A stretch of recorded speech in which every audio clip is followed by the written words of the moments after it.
Why is everyone struggling with music production when there's more information available than there's ever been?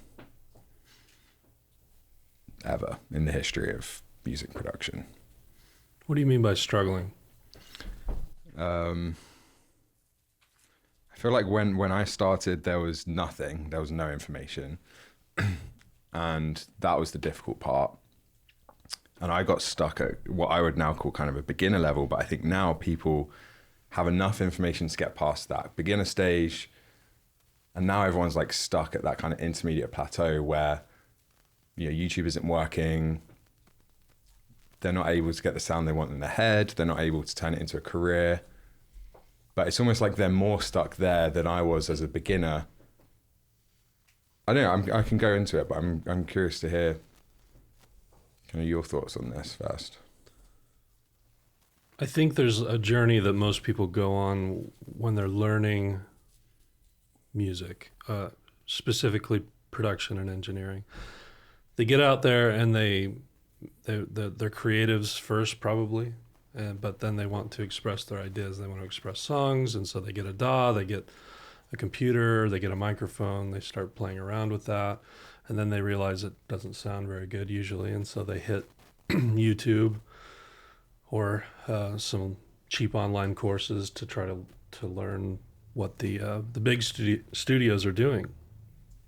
And I think that what you find mostly these days are people that say, hey, all you got to do is use this preset. All you got to do is follow these quick 5 tips to change your sound forever. And you kind of get caught up in that.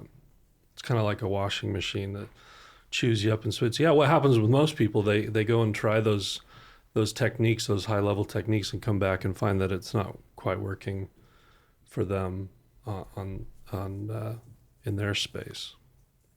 But I think there's also like another voice that says, and I think it's propagated by people who are higher up, who say, you know, you're not able to get there because you don't have analog gear, or you don't have, you know, the connections I have, or you have to intern at studios, and that's the only way to get to where you want to go.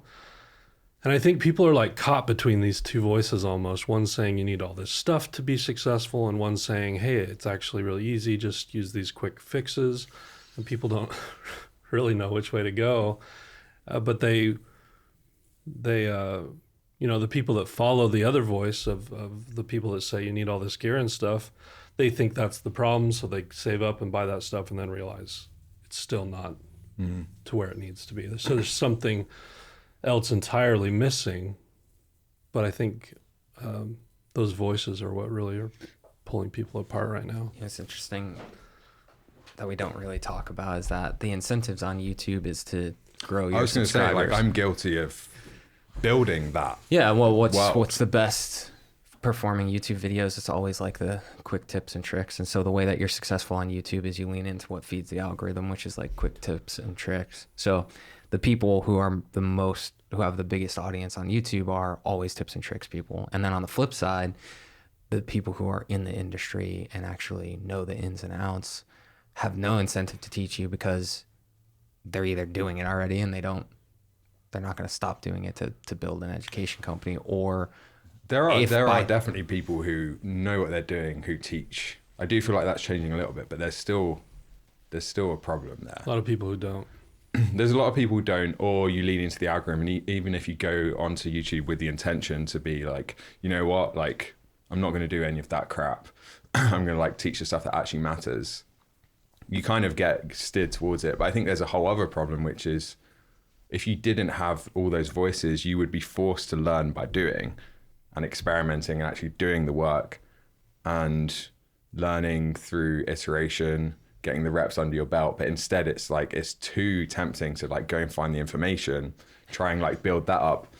And that's kind of becomes like a part of the issue, as opposed to just like putting in the hours. Is that true? And people expect it to be easy. Is that true? Because like a lot of students that we have had have mixed for 10, 20 years and been stuck at that intermediate plateau for 10, 20 years. But I don't think they've mixed as anywhere near as much over those 10, 20 years as they would have if they didn't have all those resources, like in those 10, 20 years, they've spent half their time consuming content to try and find like the answer as opposed to practicing. I could be wrong about that, but that was my experience. And if I look at like, even now, I'm still learning. I'm always consuming content as well. Like I watch videos on YouTube.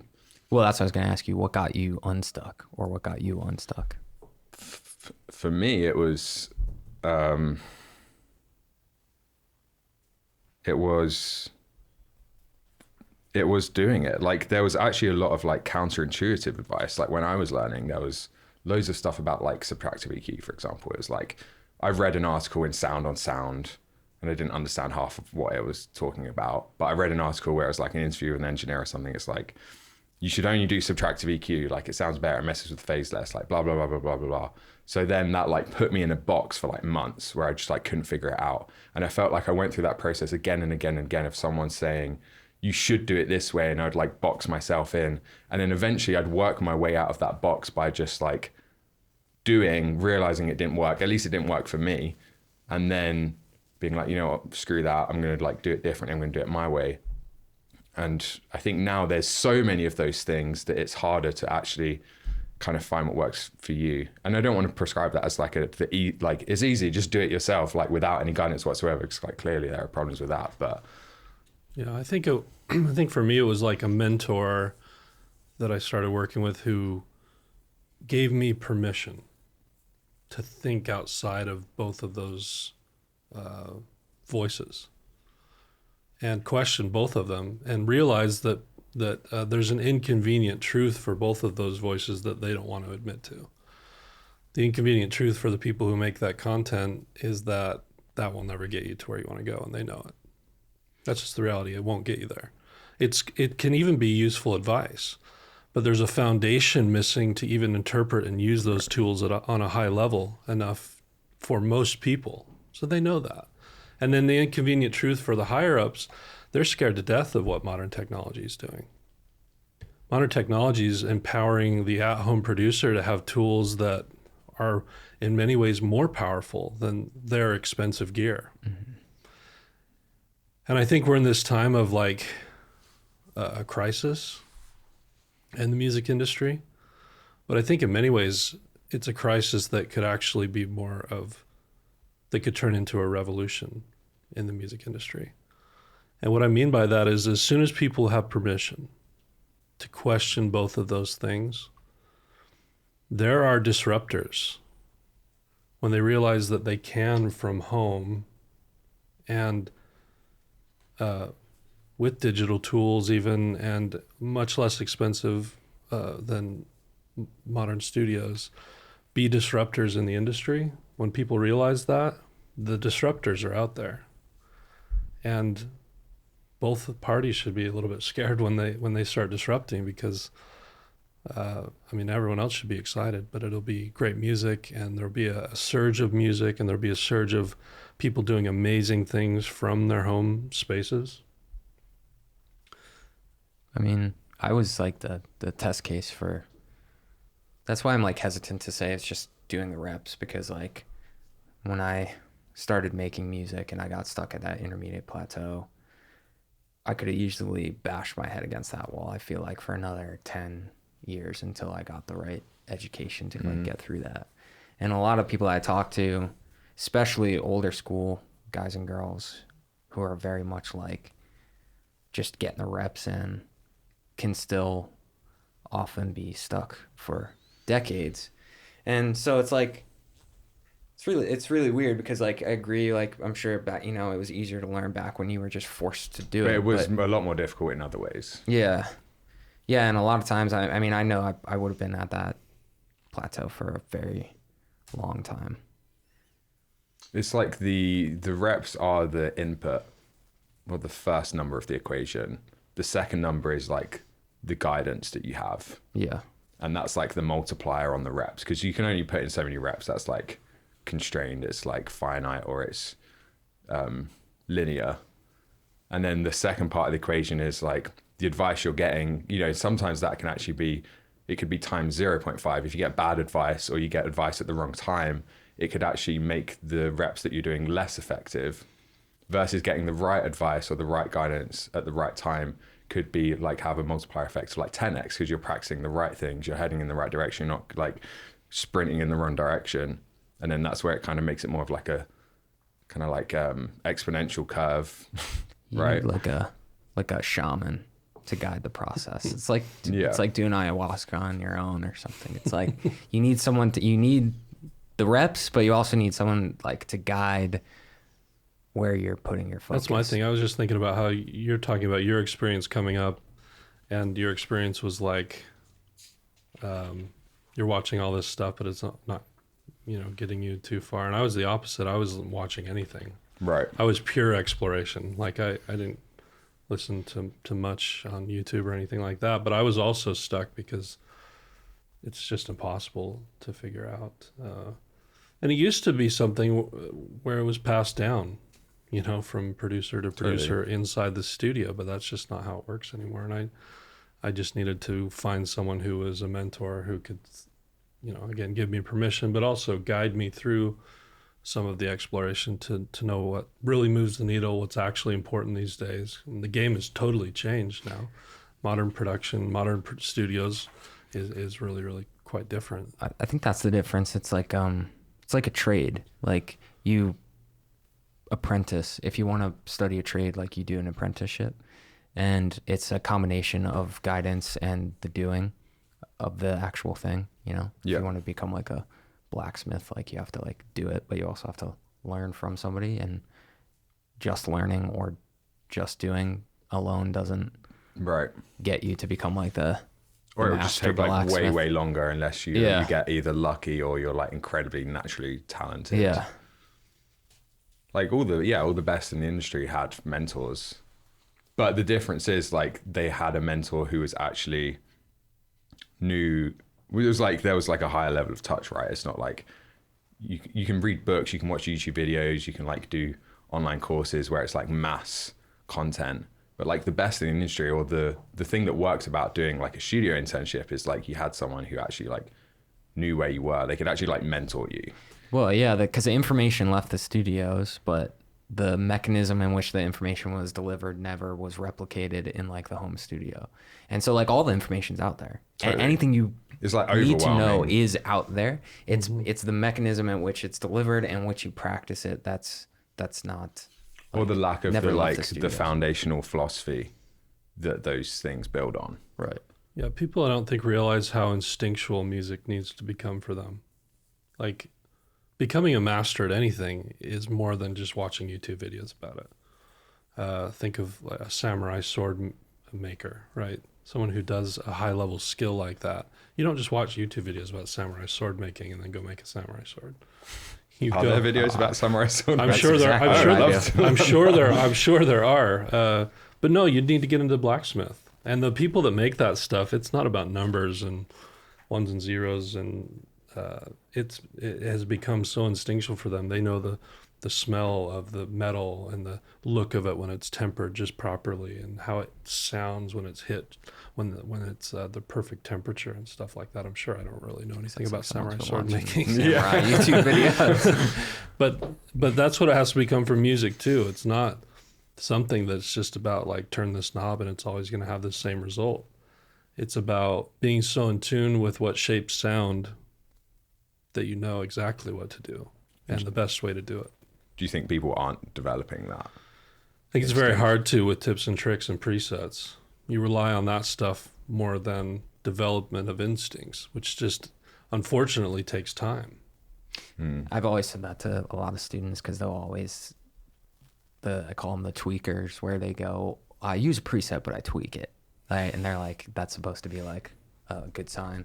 But I think when you use a preset, you're inclined to probably only explore within 20% in any given direction of that preset. It's not like you're using a preset and then fundamentally going way off the beaten path on everything used in that. You still have boxed yourself in, even if you're like one of the tweakers. It's a sign of someone who doesn't truly know the plugin, right? Or I guess it depends why they're using a preset. If it's because they just don't know what they're doing, as opposed to like using a preset because it gets you to where you already know you want to go quicker. Yeah, that's not most people. Yeah. which is like, yeah, that's probably a small subset of people would. Right. Yeah.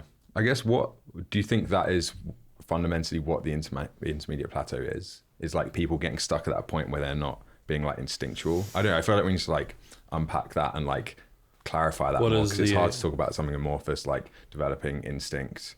Yeah.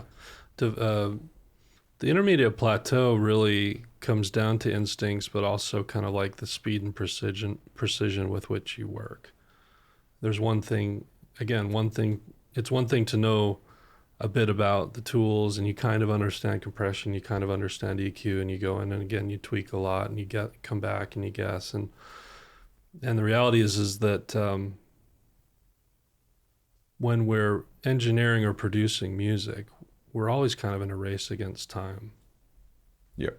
We're only fresh for a little while. Our ears are only fresh for a while. Our objectivity, our mind is only fresh for a little while. What intermediate producers lack is the instinct and skill and speed to work quick enough that they can accomplish results before they burn out. And there's just no way around getting to that level without just putting the time in. And it can't come. It's not going to come through gear you buy. It's not going to come through using some magic plugin. It's not going to come through learning some tip and trick. It's like hours and hours and hours of training and becoming instinctual.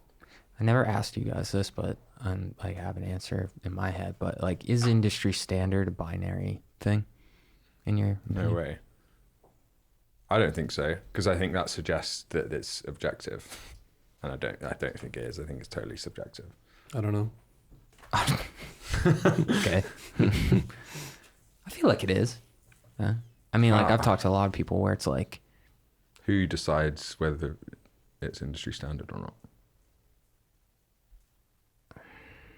like if you're submitting for sync placement, there's like a binary sort of threshold for like what is industry standard quality and what's not. And I feel like if you're even just a hair underneath that, then you miss out on all of the opportunities. But then it depends who's selecting. Like if I'm sat there or like, Yeah, but I'm not saying that it can't be better once you're past that threshold, that there's varying degrees of subjectivity once you're above that threshold. But I do think that there's like a very clear, because the intermediate plateau, like what I've seen with a lot of students is a lot of people who are at the intermediate plateau, because they've been there for so long, because they've put so much effort in, they start to basically kind of gaslight themselves and say, maybe I am there, or like, you know, maybe it is more subjective and maybe I'm just giving my hard time, or I'm a perfectionist, right? So those are the hardest people for me to talk to, because the first thing that I had to do when I was fixing my music was go,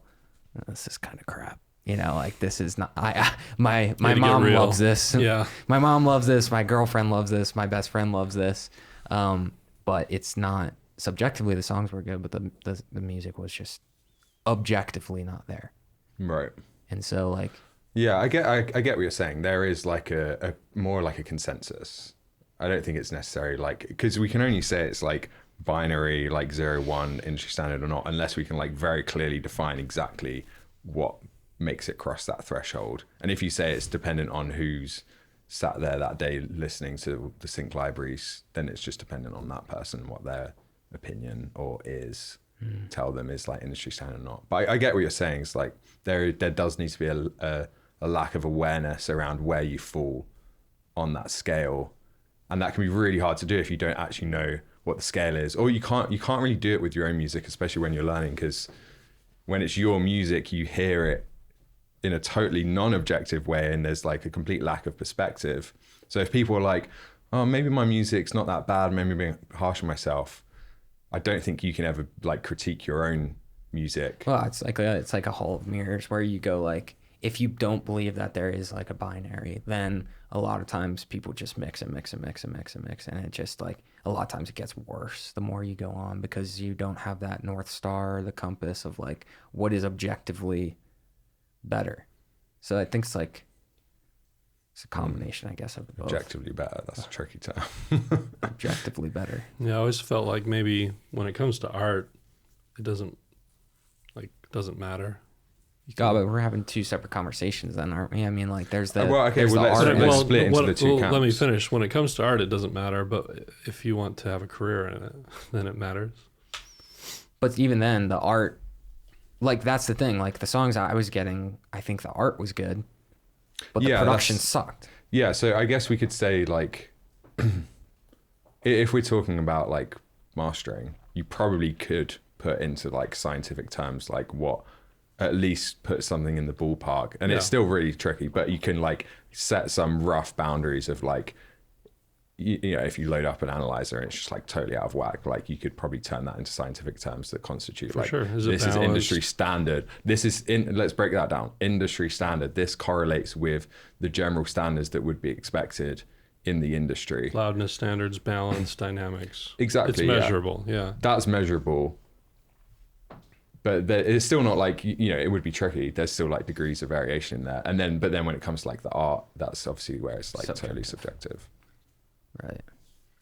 So it's very, I mean, it's very disorienting to be at the intermediate plateau, I feel like. And I like, because I remember distinctly being at that point, and it was very weird because you start to almost go like, is it a talent thing? I remember thinking that, which is very weird. It's like, obviously it's just, I don't know how to produce that well, but like, Yeah. remember sitting there and I was like, maybe I'm just not a good songwriter. It's like, this doesn't even Right, make and it's, like, sense. totally unrelated to yeah, the it's like, production it doesn't even process. make sense. I was like, maybe I'm not a good artist. Maybe I just wasn't cut out for this, or maybe like it's a talent thing or an intuition thing. So yeah, it's not entirely objective, but there was a lot of relief for me when somebody was like, oh no, there's like a way to do it. And it's not really that complicated. But it takes a lot of work and stuff, but being in that thing is like a hall of mirrors where it's like you can chase your tail. I think I would have been there for ages and ages. Yeah. Yeah. There's an overabundance of subjective learning. Yeah. People love to create. They're excited about it. Their moms love it. You know, their girlfriends love it. My That mom's part's friends. fun, right? Mm-hmm. I see a lack in a lot of the students that I work with, and I assume that means in general for the community of people who are trying to learn this stuff, a lack of objectivity. Yep. And it's a relief when you find objectivity in a way, because it's like, oh, there's something measurable here. You can actually understand what balance sounds like, what dynamics sounds like. And I think as a foundation, that can be really powerful, because then you're anchored. Yeah, because it was like when I had the feeling of like a blanket being over the speakers, turning that into an objective, like, oh, here's like the part of the frequency spectrum you need to boost to fix that. It's like, was the biggest relief ever. And then I just went and did that, and it was like someone just took a quilt off the speakers, and it's like, oh, this isn't a talent thing.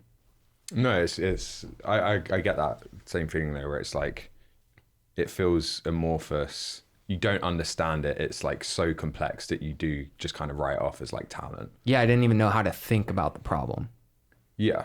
So I was like, you know, maybe I suck as a songwriter. Exactly. Doesn't even And then make over time, And you I'm a realise- brilliant songwriter. And then like I've had the same experience with like, I had it with production. I have had it with like lots of skills or whatever. Like when you first look at something, it's like the 4 stages of competency, right? It's like unconscious incompetence. Like you don't even know how bad you are. yeah. And then after that is like conscious incompetence. It's like you start to realize like, oh, I actually really suck at this. And that was like the intermediate plateau, I think. It's like you start to realize like how far you have to go. And I think that's where you get to that point of it looks so amorphous and so complex that you think like, there is no way you can codify this. Mm-hmm. Like, how could it ever be possible to like take this and translate it into like a set of principles or like something like, you know, just a set of anything.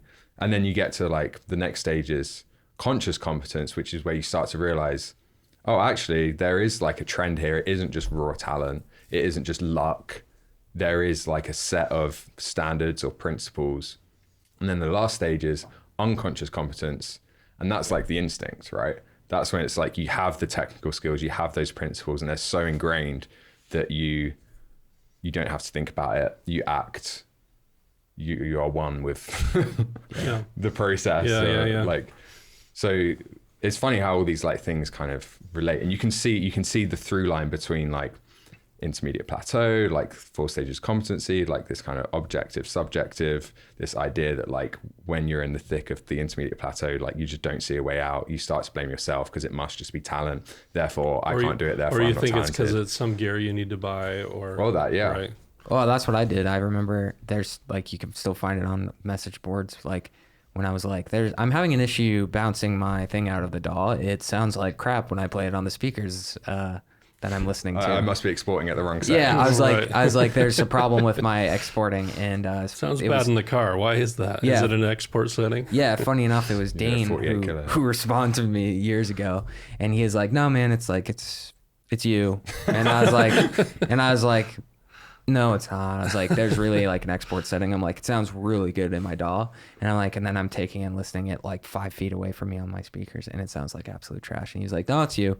And unless I had like somebody, well, first of all, somebody who is like telling me like, before you go try a million different solutions, you need to realize it's you. You know, it's not your DAW settings. I could have gone down a rabbit hole of like, you know, bit rate or whatever crap like I could have thought was affecting it. Imagine if he was trying to sell you something. Though. Yeah, and he did. But that would be like, I would have been trapped there for forever. But I mean, in my head, it was like, this is an exporting setting, you know? This Yeah, is you what's don't know. wrong. Yeah, You don't know how to you think about the problem. Yeah, know? or you have no idea where you're going wrong, and you can't unless like through sheer will and determination and like pushing through the problem through like a ridiculous amount of reps over a ridiculous period of time. Like you could do that, or someone else could just look at it and be like, But that's Dane, like in that situation, Dane's like, yeah, that's not the problem.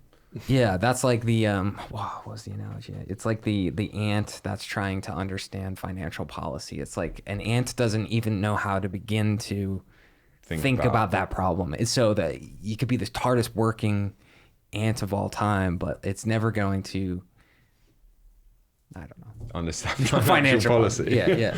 You know what I mean? Like I wouldn't have known what to do or where to go with that. And then there's even people who are aware of the problem who just don't know how to fix it either. I was just like, oh, blissfully unaware. I think some people are confused about objectivity in a way. I think the subjective part's really fun. That's the creative part we all enjoy. And they skip over the objective part and saying, oh, that's boring, or it's not useful to me. I just want to be a creative. What they don't realize is that objectivity and subjectivity, they're not mutually exclusive. What we've found in working with people is giving someone an objective foundation that they didn't have before didn't diminish their subjective or creative part. It enhanced it. It unlocked it. They suddenly were, you know, in that creative moment, able to know exactly what to do because they've developed the objective instinct. So that creative prompting comes, and instead of fooling around with stuff until they give up because it went away or they lose the inspiration, they're able to tap into it, so it actually keeps you in creative flow for longer. And that's something that surprises a lot of people, is it actually enhances the creative part, not diminish it. It's like a poet who doesn't want to learn how to spell. It's like, you're not going to get very far. Like, they'll be just like, oh, I just want to write great poetry. It's like, yeah, but you need to learn how to write. And they'll be like, I can't be bothered with the objective. I'm an artiste. Yeah. I can't be bothered with the objective. Right. And it's like, well, you're not going to artiste Gotta very learn to much. spell. If you don't know how to even say the words that you're trying to say. Do people know that though? I wonder how many, like, this is something that we've come to learn through doing the thing, through learning production and through like teaching it and thinking about the best way to teach it. I do wonder like how much awareness is there around this like concept of like objective, so. Not very subjective, like much. master of the technical in order to master the creative. No, I mean, think of the most objective process, which is mastering. It's all objective. It's like balance and dynamics and loudness. It's measurable, but it's something that for the entire history of music has just been saved for the old white bearded fogies that are like burnt out of everything else, and so they become mastering engineers, right?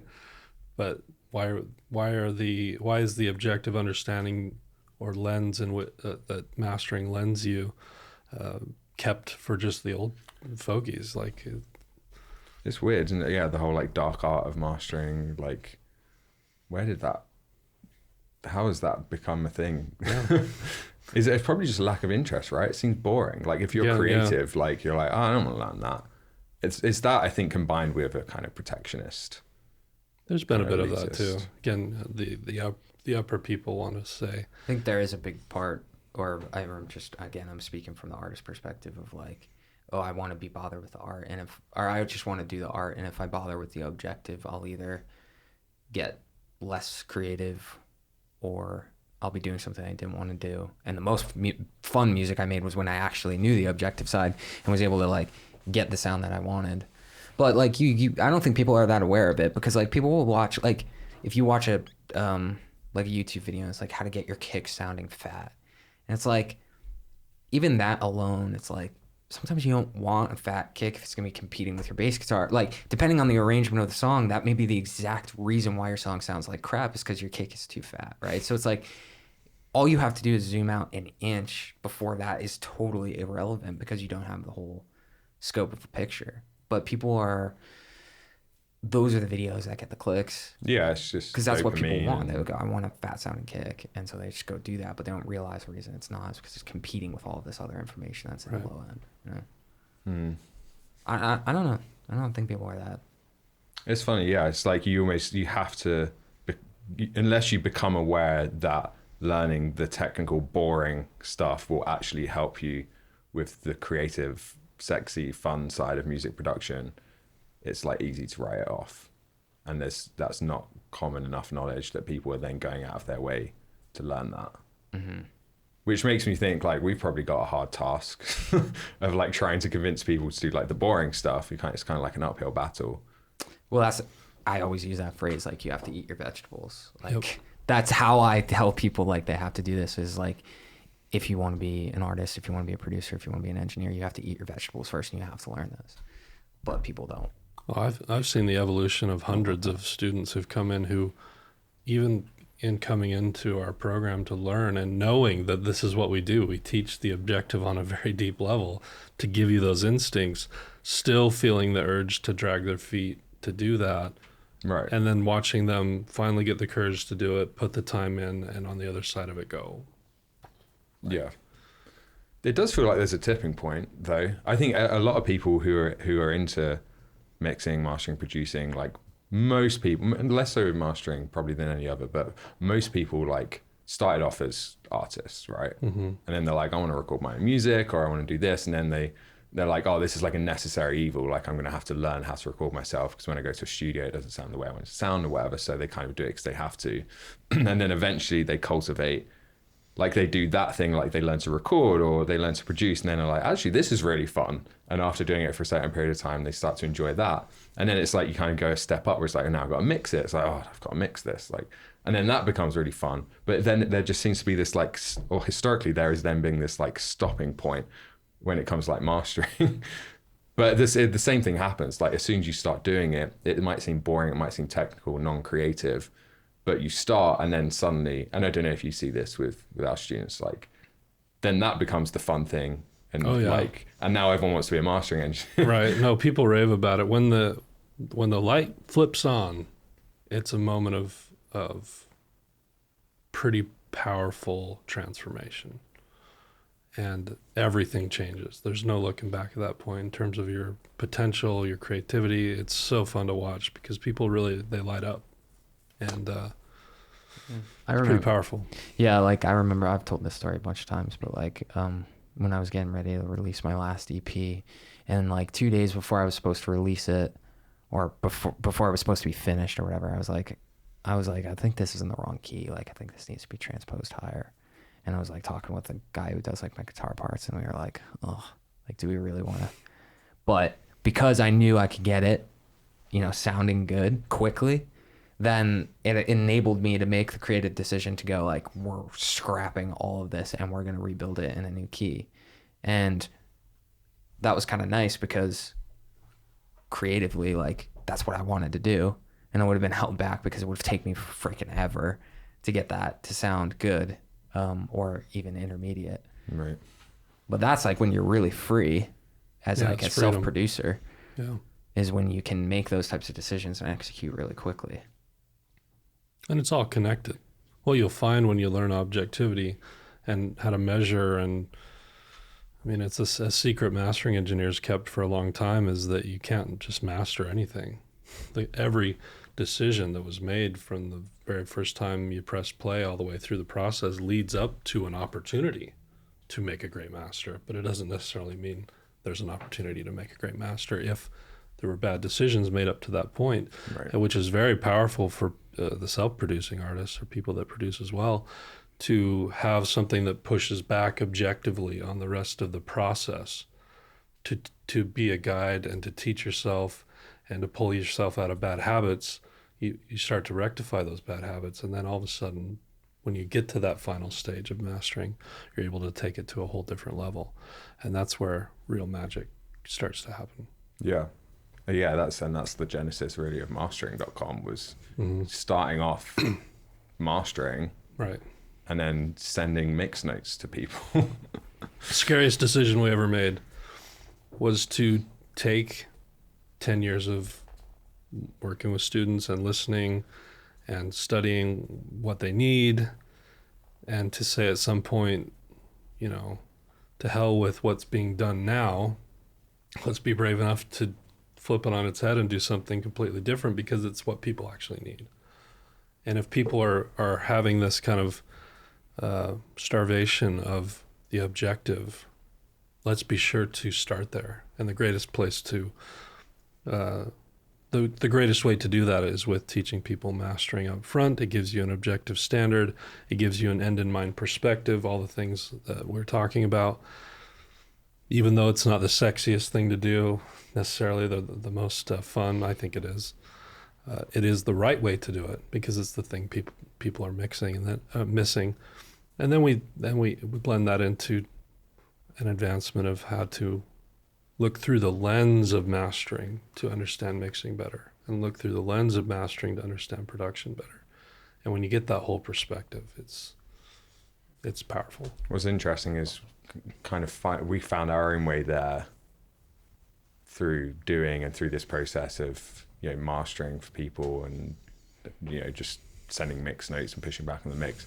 But it's ever since we like started building the program in that way and like made that decision to like flip it on its head, mastering, then mixing, then production. It's funny because now people are like, I don't know if you guys have found this, but I hear from people now who are like, oh, actually, that's how this person taught it, or like that's actually how they used to teach like new engineers at Abbey Road Studios, or Right. like, actually, like that's how this other person. That's right. Like it's always like been there. Yeah.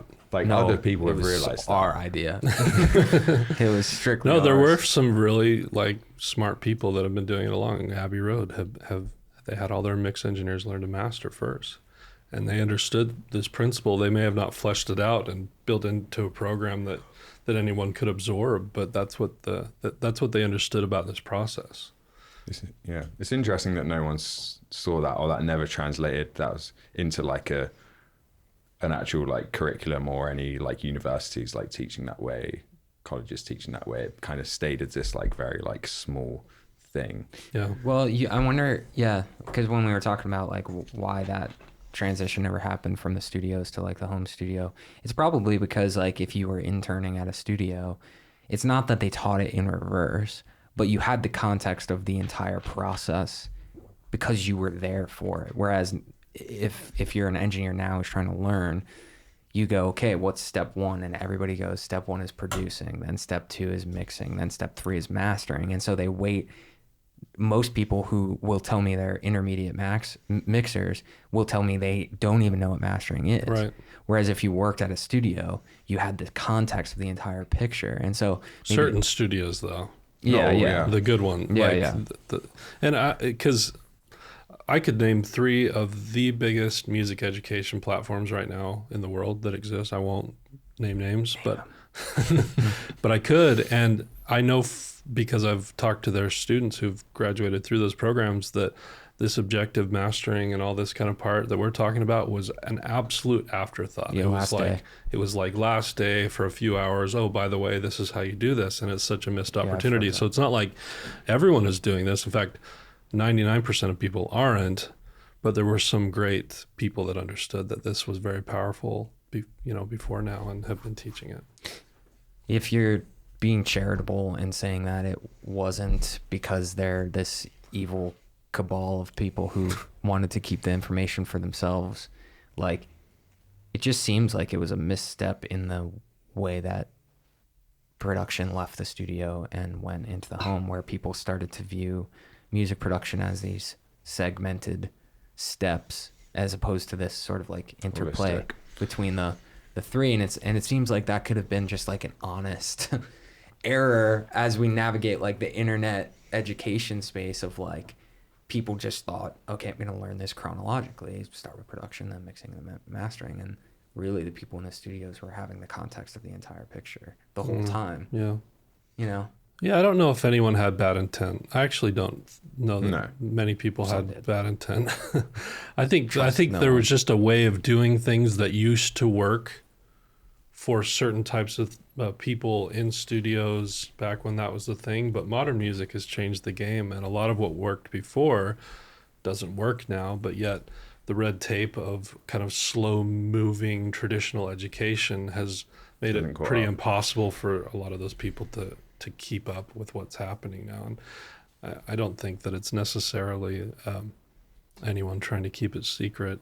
I will say that the one thing that I'm disappointed sometimes to see from maybe the higher ups is just giving out some limiting beliefs about potential in this industry, like that there's not enough room, or you can never make a career in this industry. That's just not true. You can, and you can get clients. So there's something like 60,000 tracks being uploaded to Spotify every day. There's plenty of work to go around, but they make it seem like you have to have this established studio and you have to have all this gear and no one will want to work with you if you don't. And that's just like old mindset and old way of thinking.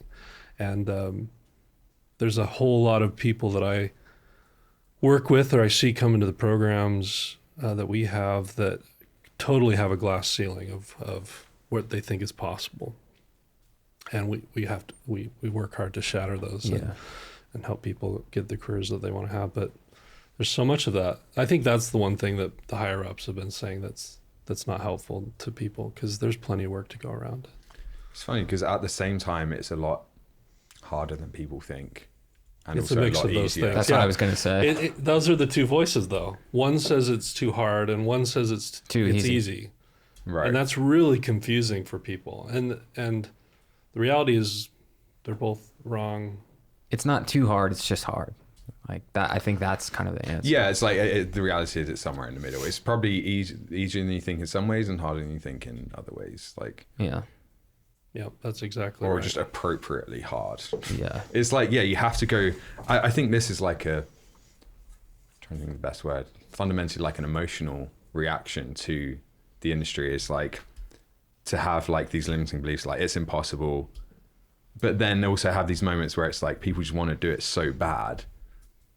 Like they just love music so much, like I have to work in this industry. Like I had that then you have to like trick yourself into saying, you know what, actually no, I think it's easy, instead of being like appropriately seeing how difficult it is. It's like you flip between the two. It's like this is impossible, or like no, this is easy, this is impossible. And it's fundamentally like, instead of having like an accurate view of like how difficult it is, it's like it's just. Yeah, well, that's like the Hall of Mirrors type thing I was talking about before, where you flip back, you really don't know like what the truth is. And that's the thing, like it will be so interesting to see what happens when you hit that tipping point and people start to have an understanding of real production, because like there's just so much music that's people are writing that they can only send it to a couple places if they want really good results. And if you're going to send it to really good results, it doesn't mean you can just send it to a good mastering engineer, because I had crappy mixes that I sent to a mastering engineer and it came back and it sucked. It's not going to fix it, right? So not only do you have to pay for mastering services, you have to pay for mixing services, and then your production has to be solid too. So the only people who can outsource production quality are very wealthy people who can pay for top tier talent. Everybody else is in this rat race of trying to figure it out or trying to get the money together to do that once, because that's all they can afford to do. So it's going to be really interesting to see when that information does get to that group of people, because me included, you know, in the past, like, you're boxed into this mediocrity of like, it's just not that good. And the only way is to kind of pay your way out. And even then it's not sustainable, because you go, I'm gonna have to do this every time for the rest of my life. I have to pay, you know, $2,000 for production, then $1,000 for mixing, and $150 for mastering. It's like, how many times can you do that? You know? It's interesting. I've never thought about that before. I always thought of it more as like a choice, but you're right. It's like most people who learn to produce their own music, it's not a choice. It's like necessity. Oh yeah, yeah. I mean, that's like you like you've got, it's supply and demand. It's like there's been this guarded. There's only a few people who can get you industry standard stuff for the longest time. On the flip side, the distributors of music, the way we listen to music, have become so accessible that everybody can release music. So what you have now is you've lowered the barrier for creating music, just in terms of like releasing it, but the barrier for producing it has remained in the exact fixed position that it was 30 years ago. So you have this crazy amount of demand and this limited amount of supply that can actually serve all of those people who want industry standard music.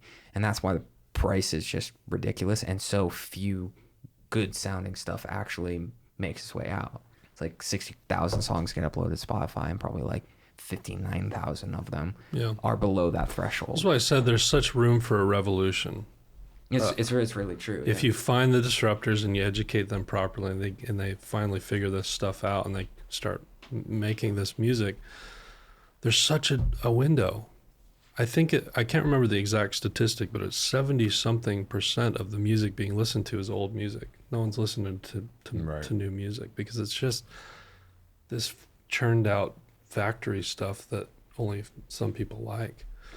And that's fine. I'm not judging anyone's taste, but what it says to me is people are craving for something disruptive and new and fresh, and it's just not happening. And so once we get rid of these voices, get rid of these mindsets, really educate people the proper way, the disruptors will come to the surface, and they'll change a lot of stuff and have such a window of opportunity to make big splashes. Because the disruptors are probably the most creative people, and so they'll be the most resistant to learning the objective. That was gonna be my next question. Like, I haven't really thought about this. Like, who are the disruptors, and why are they failing? Like, I think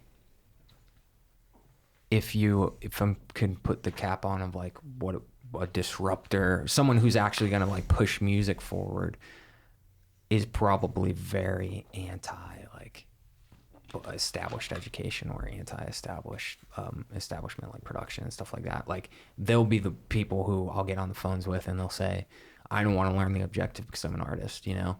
right. But that's the sort of the truth that needs to get kind of out there, is that the objective and the subjective play off of each other. You cannot be an artist without, it's like what you always say with like painter, like you have to learn how to hold a paintbrush if you want to paint a masterpiece. You have to learn shadowing. Like, you can't make a masterpiece if you don't understand the mechanisms with which you paint. And so like when that gets to those people, then they'll make music that can like push it forward. It's too noisy. There's too many people and too limited. I think maybe people think the disruptors who've come before were just these odd talents that didn't know anything and just got lucky and were just like super creative and cool, and people, but no, that's not how it worked. People knew stuff and they knew what they were doing, and there was a ton of intention happening in those processes. Well, I don't know, because back in the day, what used to happen is you would find a disruptor, you would find that creative person, a record label would find you had them, other Put the people team that would around do and it. they'd pay. They would Right. take that cost burden for them and get their stuff produced, and they'd say, "You go be a disruptor." But that doesn't We'll happen package it." anymore. No, it I doesn't. mean, happen. labels are kind of dead, and it's not coming back in that direction either. So like that's So the, we're in the in-between phase. right. So So they if were you're- having what I mean is they were, whether it was a team or them Yeah. themselves, there was intention going on around it. So And that's- now that doesn't happen anymore, we have to be the ones to do that. Yeah, so it's like if you want to be a disruptor, then and you're gonna say like, no, I can't learn this because I want to be a disrupt. I'm an artist. It's like then it will go nowhere because I can guarantee you, no one is gonna pay for the. I mean, unless you've got a great job, but like back in the day, It's that, just that not as used to get- common. It could still happen. It's just not very common anymore that people are willing to put the money that it takes Mhm. to do something like this. It's like that choice that I was talking about yesterday. It was like cost versus mediocrity. It's like you're boxed in Mm-hmm. to choosing one of those paths, and people jump back and forth between the two where they're like spend a bunch of money on one song to get it mastered and then it doesn't even still sound right, and then they try and do it themselves, and now they're on the mediocrity path because they don't have the right guidance, and then they throw money at that problem by buying a bunch of gear, and that doesn't fix it, so they go back to outsourcing it. It's just it's Yeah. like really a lousy And time it's to be- possible that like the opportunity for the home producer to be a disruptor didn't exist until more recently. I'm willing to accept that it's kind of new. Because I don't think until maybe 5 years ago, at least 10 years ago, you could have a home setup that could actually produce world-class stuff. It was really hard to do. There were some artists even 10 years ago that were doing it. But we've come so far in the last 10 years with room balancing software. It doesn't fix everything, but it certainly helps. The digitization of analog and digital's, in my opinion, is almost getting to the place where it's out analoging analog in a lot of ways, which is a whole different discussion. But the tools are there to do incredible things now. But it's only maybe in the last 10 years or 5 years that that's been an opportunity, and maybe people don't realize it, or it's so new. That's why no one is really doing it at that high level yet. But there's an opportunity. The door's wide open for people if they will take the time to really learn the stuff they need to do to develop the instincts, do it right. There's no way around good hard work. There's no way around the development of these things. But with that, again, the disruptors will come to the surface and Do you think, disrupt. just to kind of prod at all angles of this, because this is like a new idea, we haven't spoken about this a ton, this idea of like disruptors. Mm-hmm. Where does that leave the service providers, the other side of the equation, I was gonna say that because like the mixing engineers, the mastering engineers, the producers? Well, they're disruptors too. They could be disruptors also. Imagine being someone who could start stealing business from the really expensive studios, and they're doing it in their home studio. Right. it's gonna change dramatically though. I mean, if you're just being honest, it's like if we've talked about that supply and demand curve, and the reason why prices have been relatively like fixed, if not higher, is because there's so much demand and so limited supply of people who can actually get industry standard quality. But when that supply dam breaks, prices will come down, but you will have so much volume of music that is now available because the barrier to entry to release. Like, for example, for me, when I was working on Wall Street, like I wouldn't have been able to release my music back in the day. I wouldn't have had it. Like, I couldn't have just released my music. Now I can, right? And so that has to happen now on the production side, where, but cost of that will come down and people will have to adapt, and you'll have to do other things to add additional value on top of a master, like adding mixed notes or whatever the case is, and there will be a new way for people to make great money from it, but it will definitely be different. In the interim, the disruptors will do very well until that happens. Yeah. Well, yeah, if you learn it now, you could still ride that wave, Right. you know? There's still good time to start. I think this will take a while, but we'll figure out the different ways. And again, it's I think when there's more capacity, it's an invitation for people to create more, have more access to creations, and be able to do it at a higher level.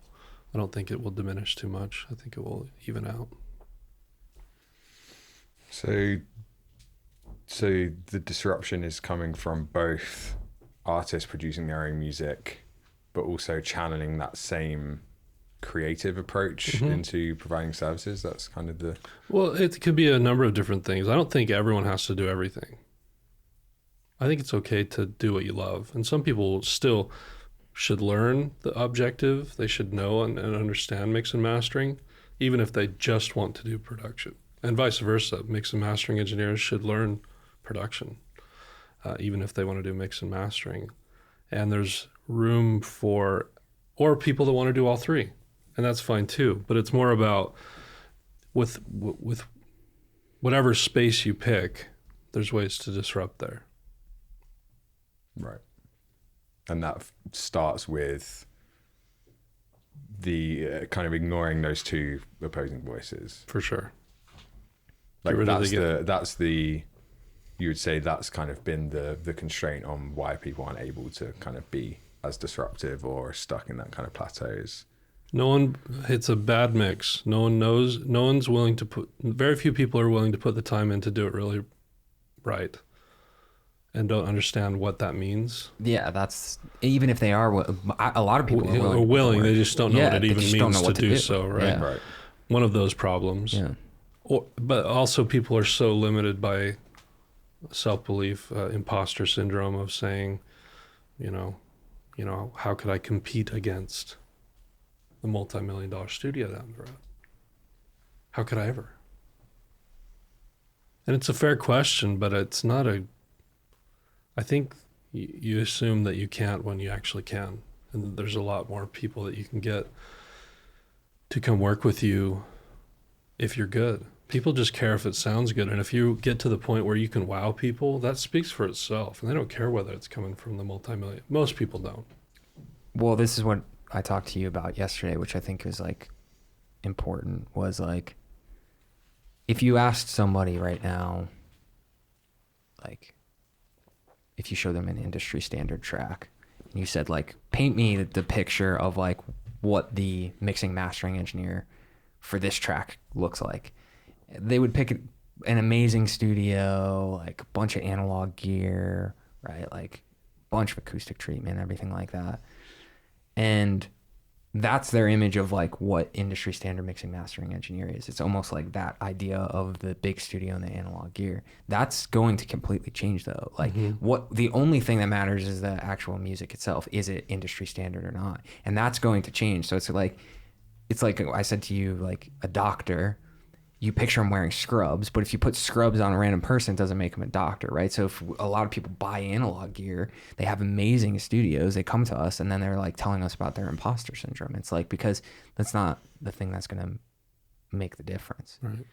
And when we say home studio, we also mean like small studio. There's like, you know, I guess it's just the idea that the old multi-million-dollar studio is the only one that can do the high-quality work. It's just not true. Well, we've had a lot of students in our program who won jobs against the best. Well, it's like Billie Eilish and her brother, I think, like produce like from their parents' place still. Like that's what it's no longer going to be paint me the picture and it's going to be someone in a multi-million-dollar studio. It's going to be like some kid in a beanie and who can really give the care and attention and who knows align with the what artistic intent doing. and that will be what the person looks like, you know, but the music will stay the same. Like the industry standard good quality music will stay the same. The where it's produced will change. It's pretty exciting what they did because it opens that door a little bit more for people to come in and there's just all this like baggage and pretense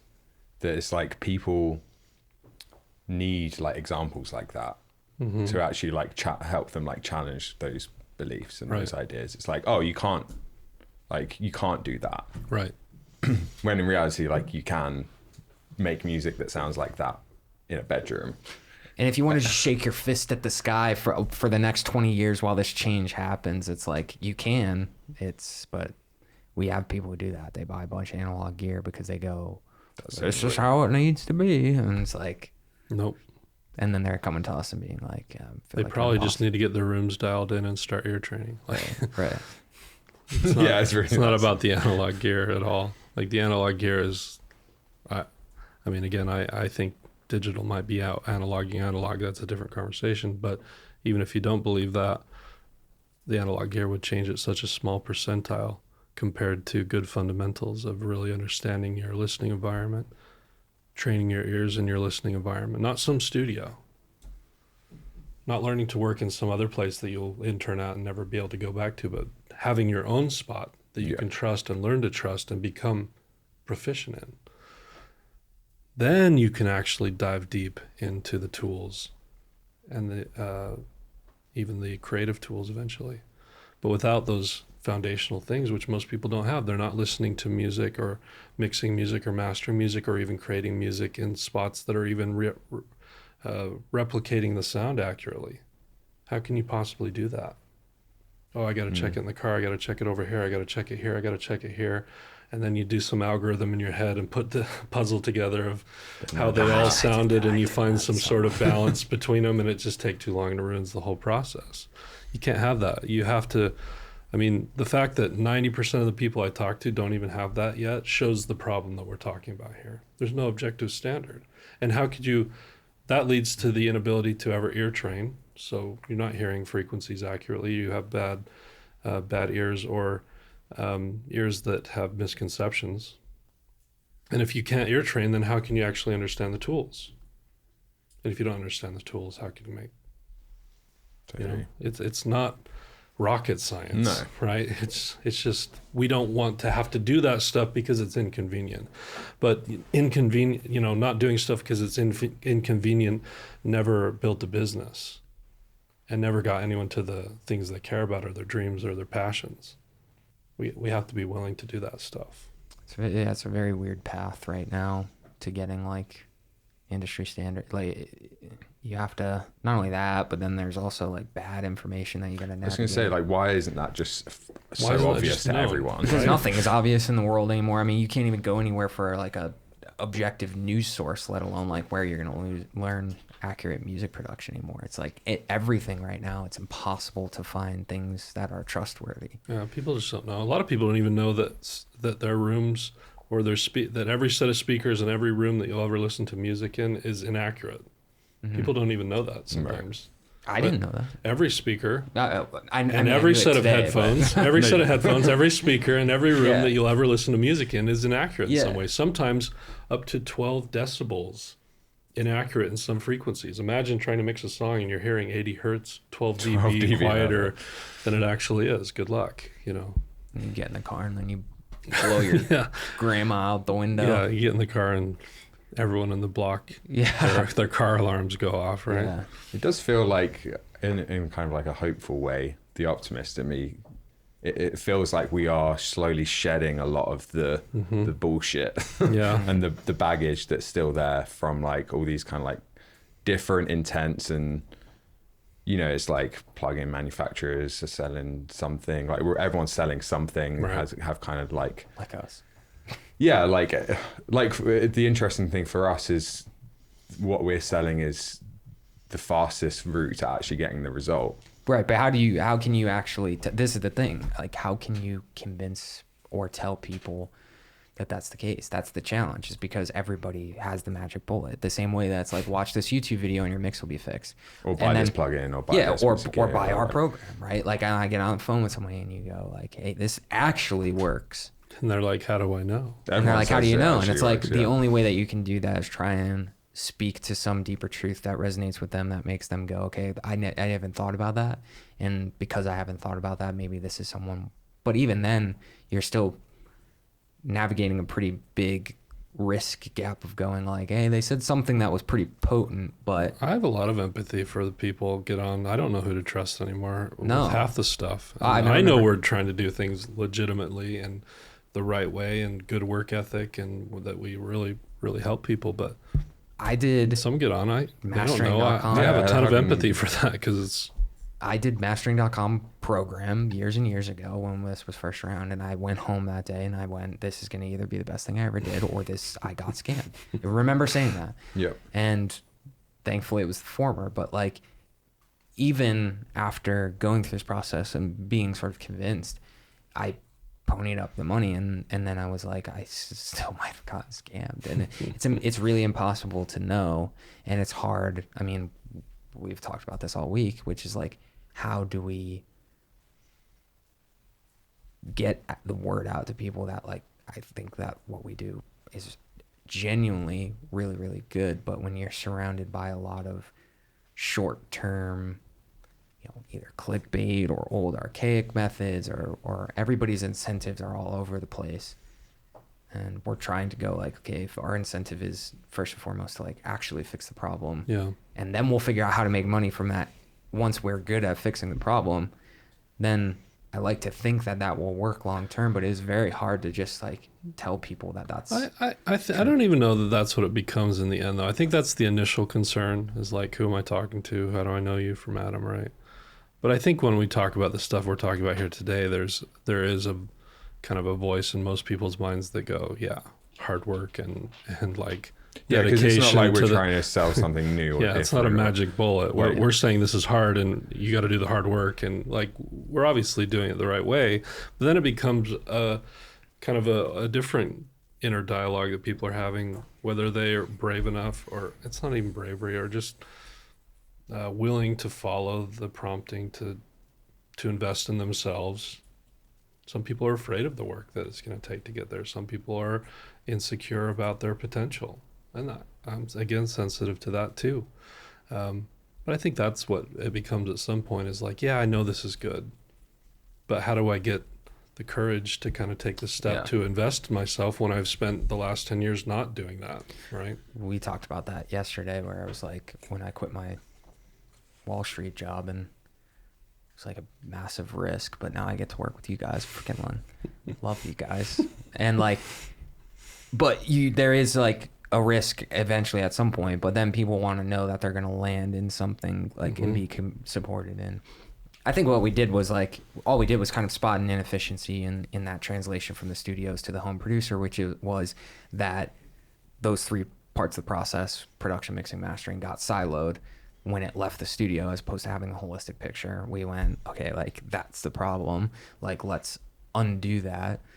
And that's worked really, really well. And now it's just a matter of like getting people to see that that's a problem and a solution that they didn't even were aware of. I mean, what I'm talking about there is a deeper psychological fundamental problem with us in general. Like, we have a lot of times where we get promptings or kind of an instinct says this is what I need to do, but a lot of times in life we don't listen to that. And when you ignore that voice, what happens a lot of times is it doesn't come as often, and it doesn't speak as loudly, because it knows it's going to get, that part of your mind knows it's going to get shut down. And so for people who are insecure about this stuff, a lot of times it's really hard to make that step, because they're used to shutting that voice down. They don't believe in themselves. There's no self-belief. There's no not enough work ethic, desire, or passion there to do it. And something they got to find. That's the same voice that told me to play the press your luck machine at the casino at the hotel the other day. Yeah. I listened to that and I was let down. Did you win? No, I did not. But that's a gamble. I mean, that's just something we that's like. Yeah, and it's always. I was thinking about this the other day. It was like the two, and this might, I don't know. Hopefully this relates back to mastering and production. Oh yeah, we're going off. Let's get philosophical. Yeah, we've opened the can of worms now. Like, really, it's these two like opposing forces. And I was thinking, like, what is it? There's always like that part of you that wants to like, is like dopamine addicted, wants like short-term gratification. Right. And then there's that other part of you that knows that like, no, like the long-term gratification that comes from doing hard work, doing things that are worth doing. Like, and really what it is, it's like the limbic system, like the lizard brain, is the part of us that wants to just watch YouTube tips and tricks and get like the dopamine hit. And then there's like the prefrontal cortex, which is like the human, like rational brain that developed later on, that is like the part that's capable of controlling impulses and doing, kind of focusing on like the longer term gratification. It's the same like thing, like learning the technical, the boring stuff, like fixing your room is so like not sexy. It's not like, it doesn't feed that like dopamine addicted like limbic system. Oh, it's like right now the two biggest media things are like TikTok, where you Yeah, open it's up just and it's getting, like, like, shorter and someone like shorter. farting into a microphone. And And on the other sampling side it. is long form podcasting, which is like 3.5 hour interviews that are not edited. And those are the two top media like right now at the same time. So it's like weird, isn't it? the bifurcation. What's the word? Bifurcation. Bifurcation of think that's the the word. of the brain right now is like so twisted between short term gratification and long term like fulfillment. And people who are just as addicted to TikTok are just as addicted to long form podcasting, and it's very weird like trying to navigate that. Yeah, I think. Well, sorry. Go on. Well, like there's a lot here, and we talk about what we want to become as people. And when I say like the voice or the prompting or the instinct you have to do certain things, when you ignore it, it goes away. You say, well, why does it go away? It's because because most people think their mind is just like one voice or just like one thing. But the reality is you have like a jury or like a whole bunch of different voices. talk One to says, someone. eat the cheeseburger. One says, don't eat the cheeseburger, right? Because it's, and one says, help the old lady across the street or go shovel the old lady's driveway. And then you have the other part that says, oh, I just want to stay warm. And so it's these interactions between ourselves, the parts of us that define what we become. The problem is that there are parts of us that kind of tell us to do good things, trust in yourself, believe in yourself, help the old lady, don't eat the cheeseburger. Yeah. The problem, I think, is when we betray the part Right. of ourself that is probably good, and we know it is that we have to start justifying why we did that to ourselves. And so we villainize the old lady, we make the excuse for ourselves, or we convince ourselves the burger's good for us, or that we'll only eat it this time. Right, it becomes like a justification, confirmation bias. Like Right. I did that, therefore I have to kind of reason my way around that, rationalize it, and Right. that's the shutting down of the Right. voice. And It's who what- we are is a culmination of all those little interactions we have and who we choose to listen to and the neural pathways we create by listening to certain parts of us. Some of us have created neural pathways that when we get the prompting to help, we help every time. Some people have developed the neural pathways that once we have the prompting to help, we betray it every time. We become these things biologically in our brain as we go forward. And so a lot of times if we're in a position where we've never invested in ourselves, we've never trusted ourselves, where we only believe these things about ourselves, on a biological level, that's who you are. And changing who you are takes time. It's not going to come overnight. It's going to have to come through gaining confidence. It's going to have to come through mentorship and hard work and overcoming some of this stuff. Well, that's interesting because I felt that happen when I was getting ready to quit my job. Because like I think objectively now, if you took a step back, I mean maybe not objectively, but if you took a step back and you went like I was working crazy hours in finance and I didn't enjoy that, to where I'm now working with you guys and doing all this fun stuff, like it was the right decision. I'm much happier where I am now, right? But as I was getting ready to do it, everybody kept telling me like you shouldn't do it, you shouldn't quit your job. Well, you need to do what's right for your future family. You need to like save up. So like when you have kids and stuff, and you start rationalizing why you don't take that risk. And even as I'm saying it now, those aren't bad reasons. I mean, you could easily go there and say like, hey, that's actually, a really good point. But you start rationalizing those things. And what could have happened is I could have easily done that and ended up trapped for 10, 20 years and look back and go, what if I hadn't done that? And that's the voice, like Yeah. in a much less pastoral way that I'm saying it, but that's the voice that stops coming because you go, I just need to play it safe or whatever. You'll find that one of the voices is usually a voice of fear and one of the voices is usually a voice of love or self-confidence or something good. If you have more voices than that, then go see a clinician. There's like internal family systems. This is definitely I don't know if you're crazy if you have multiple voices. I have lots of voices. Yeah. But yeah, it's interesting. So for you, the voice that was telling you to not quit you think that was the voice of fear, which you would also associate that with like, that's the same voice that wants to gamble, and that's the same voice that wants to, or do you see these as like different things? I don't know. Now we're gonna enter like the sixth derivative of this, because in one sense, people are telling you that's the voice that's conservative, is to not quit and to do the right thing and to plan for your future and to play it safe. So in a lot of sense, people view that as the good voice, the rational and voice. Me quitting as the lizard brain man who wants to go Lizard brain man. go start a music career, you know. But for me, I'm looking at it and I'm going, staying here, getting a big paycheck.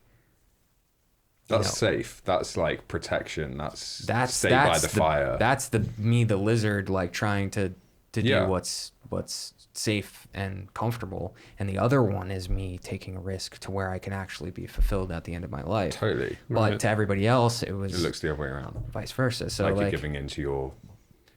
yeah, so parsing that in your own head is hard enough, let alone trying to talk through. Yeah, it's other not people always with easy. It. It's gray, and it's not always as clear cut as. But I think in a core All level, of that. that's where it kind of boils down to instinct, where at the core of the core of the core of the core of who I was, I knew I would only be happy if I did this. And Totally. that's the anchor. That's like the true north that you have to set your compass to, is to go, okay, then that puts everything in perspective. That means this is the good voice and this is the bad voice. But you really, really need to know, like, are you sure do you want to just quit your job because it would be nice to have? You know, I would love to work in music. Yeah, so would a bunch of people. Or do you like need to do Because this? there's no way you could ever be fulfilled. Yeah, exactly. Do you need to do it? You know, I think most people in this industry, it's like, it is that deep. I don't know many people who would. I don't know. Maybe you guys have, but like anyone I meet who's like, I want to make a living in music, it's like you could never convince them otherwise. right? Like, it's rare that you get someone that's like, I want to make a living in music, and you kind of get the sense like, oh, they don't really care that much. It does always seem to be like pretty. Yeah, extreme. everyone, Like it's easy to say. It's easy to say that, but when you get down to like helping them transition away from their It's job scary.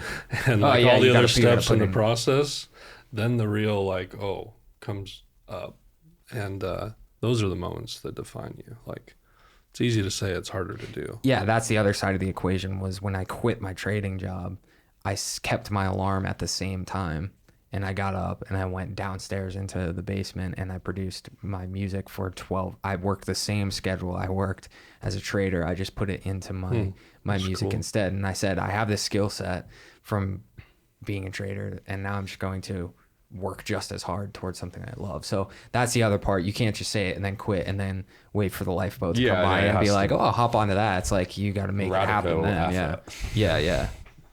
Yeah. And who knows what's the right answer for everybody? It's always a different thing, and what's the best thing to do. But, you know, we get one life, we get one shot at this. You don't get people at the end of their life saying, I wish I would have worked more. Right? Unless I you do wish I'd have something that done you what I are hated. passionate I about. would Right. love to work more. Right? I wish I'd have Did more, worked did more. more on of what I something, love, spent more time with family, you know, these types of things, right? So it's perspective, but Yeah, trying to. I'm not here to say what people should choose to do. I just think there are a lot of people who get that voice that says, maybe you should invest yourself. Maybe you should take the time to actually learn this stuff. Maybe you should take the time to get the sounds you have in your head to actually come out of the speakers the way you hear it. That's a good voice to listen to. Like, that's worth something. And we have students who come in and they fizzle out, and we have students who come in and they absolutely crush it because they actually just do the work. I was talking to somebody who does consulting for a record label, and he said, I tell the record labels, the big name artists, the same exact thing as I tell the indie artist with 2 listeners, which is just like, you have to do it. And the big artists complain just the same way as the small artists. Yeah. And it's just like, you need to have something that you know works if you do it. That's like step 1, which we talked about earlier. It was like, how do you know if we do it that it will actually work? But then the second thing is, then once you commit to it, then you have to go do all it. in. You have to just do it. Yeah. And that's another thing I think we often rub up against, is that the YouTube stuff, like, again, it's interesting having like played into that to then kind of I've made the tips and tricks videos. Yeah. to then kind of like counter that. But it's the problem where it's like, oh, this should be easy. Why isn't it happening quicker? Like, why? Like, do I really need to tune my room? Like, this is like too much work. Like, Yeah. that's a problem, because that's not even attached to like a lack of desire necessarily. It's like another belief, like, oh, it's the same as that I need analog gear. It's like, this should be easy. I don't feel like we've spoke about that as much. That's kind of It should be easy. Yeah. Well, that'll It's be real. that. I think that's probably like our strategy now, which is like, you build a YouTube channel for what the YouTube is, and then when you have those people listening, then you tell them the truth. And so it's like, you know, if you have to build a YouTube video the way that's going to get engagement so you can get the audience, and then you tell them the truth. yeah, you have to kind of go to where people are at. You have Yeah. to like pander to the platform to like even get Yeah. the attention in the first place, and then you have to like, Yeah, it's like we have a TikTok of Caleb belly dancing, and then like once we have their attention, then we're like, let's talk I to you think about everyone wants to see that, Michael. objectivity versus subjectivity. You have to like do what you got to do to get their attention first, and then maybe people Tell them the truth. And one of the first things when someone comes into the program is we have a real heart-to-heart about like, get ready to work. It's you're gonna have to ask for help. You're gonna have to lean in. You're gonna need the community that we have, because we have a beautiful community of people that will support you, and you have all these mentors that will help you. But you have to engage, and you have to step into this and lean into it. And most people do, but it's a conversation, especially for certain generational types. It's easier. Some have that work ethic built in, and some are like, oh, I thought this would be easy, and I expect things to kind of be easy because they've been easy my whole life. Well, buckle up, Buttercup, because Yeah. we're about to have some fun, you know. and some don't. That's like just the honest truth. I tell people that all the time. I go, like, people come in and they succeed, and people come in and they don't do well at all because they stop. You know, it's like, but you know, it'd be one thing if people wanted to help and then we weren't giving it to them. No, they have all the resources It's available like, they could you ever gotta need. you gotta raise your hand and ask, and then we could do everything under the sun to help you. No, in fact, But- we're always thinking of more and more ways to keep engagement going, I do wish- find the people that fall off. And again, most people don't, but to find the lost sheep, as it were, to get everyone to come through this and to make the changes they once had. The impression, again, it's not only the first time to listen to the voice. You have to keep listening to the voice, especially when it gets hard. It's easy to listen to the voice when you're drinking Mai Tais on a beach in Hawaii. It's harder when you've like put in an 8-hour day and you're tired. You know, you have to keep making the choice. Yeah, it's interesting because like I can even like I wish there was a way for us to structure things that people don't ever come in and fizzle out. Like that just isn't a possibility, but it's just inherently a hard thing. And I remember when we were building That doesn't exist in any industry. Yeah, like when we were building the reverse engineer and you were like, it's gonna be 29 weeks, and we're like, oh man, it's long. Like, what if people don't finish it? And so people won't finish it. You know, some people won't. Some people will, and the people who do and engage will absolutely crush it. And the people who don't, yeah, If we don't do it the right way, though, then we're just creating Pandering. more of the mediocre. Yeah, well- we're just keeping people at the intermediate thing. So it just has to be all the way or nothing. And we're going all the way, and people have to meet us there. to be fair, I think that's what a lot of people in this industry have done is on one side of the coin, you have people who build it for the people who will fizzle out, and that's why those programs aren't good. Or on the flip side, you have traditional education, which is just like $100,000, and even that isn't very good.